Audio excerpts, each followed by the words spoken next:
Hello everyone.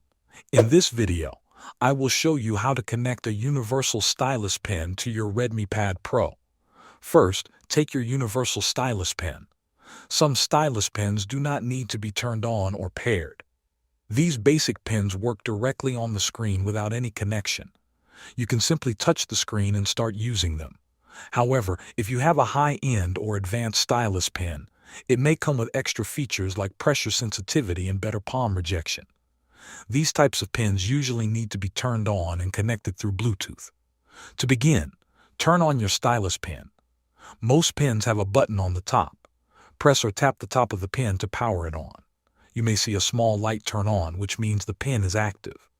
Next, take your Redmi Pad Pro and open the settings menu. Look for the Bluetooth option and tap on it. Make sure Bluetooth is turned on. Once Bluetooth is on, your tablet will start searching for nearby devices. Wait for your stylus pen to appear in the list of available devices. When you see the name of your pen, tap on it.